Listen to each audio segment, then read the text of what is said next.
میگه زنده رو تا زنده باید به فریادش رسید، ورنه بر سنگ مزارش آب پاشیدن چه سود. گر نرفتی خانه اش تا زنده است، خانه صاحب قضا تا صبح خوابیدن چه سود. گر نپرسی حال من تا زنده ام، بعد مرگم اشک نالیدن چه سود.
برادرانه تسلیت میگم خدمت مردم عزیز تاجیکستان و مخصوصا جامعه هنرمندان در رابطه با از دست رفتن و فوت هنرمند عزیز بزرگوار پیشکسوت کمدین و هجونگار طنز پرداز جناب بختیار رحیموف. خدا ایشون رحمت کنه، خدا بیامرزدشون. با اینکه چند باری بیشتر با ایشون برخورد نداشتیم، ولی دوستی بسیار خوش اخلاق، خندان و خاطراتی بسیار خوش رو برای ما رقم زدن. انشالله خدا به تمام مردم عزیز تاجیکستان صبر عطا کنه از بابت از دست دادن همچین نعمتی. ای родной خیدکا اکای غریب شو کمپانیا مرده اکای بختیار بود کو ما اکای غریب شو کمپانیاش میگفتیم قطعی اکای تشریف ویدیو میکردن، شوخی میکردن، مردم خرسان میکردن.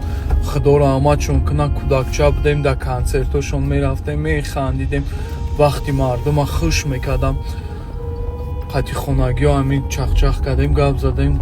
هم خیلی اکای بختیار گذاشته گفتم و نقل کردن خونگی ها میگن و یا گنده با خلق توجیک در ملت توجیک در مهنت کردگن میگن بعدی جنگ بود ردنوی همه درد غم داشت فهمیدی ردنوی در جنگ نزدیکاشون گم کردگی بودن و یا فقط هم خیلی کنسرت ها میگذروندن، حرکت میکردن، مردم خرسان میکردن، خیلی درد غم داشتن مردم. میگه گنده بعد خدمت کردگیان خلق ده خدا رحمت چون کنه نزدیکاشون صبر بده، اکای تشریف هم صبر بده، زنده باشی اکای. با فکر شما روزی جنازه‌تون آدمان درباره شما چی میگویند؟ میگن آدم نقص بود.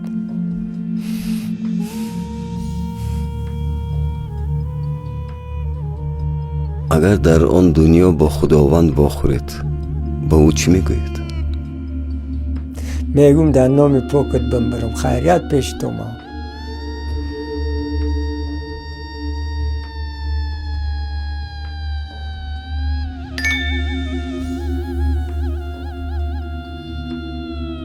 از ماهیچه طلایی 3 خواهش کنید.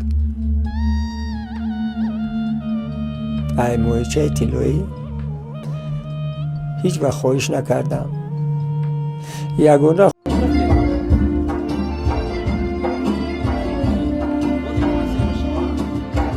فقط سوزی دلم را در جهان پروانم میماند. الذي خلق الموت والحياة ليبلوكم أيكم أحسن عملا وهو العزيز الغفور الذي خلق 7 سماوات طباقا ما ترى في خلق الرحمن من تفاوت فارجع البصر هل ترى من فطور. مرده که بیچاره خانه تیار میکند، صاحب فرزند نبیره ابیره شرط مهیا میکند، 12 سال پیش شما یادم میتر سانه میگیرد میره.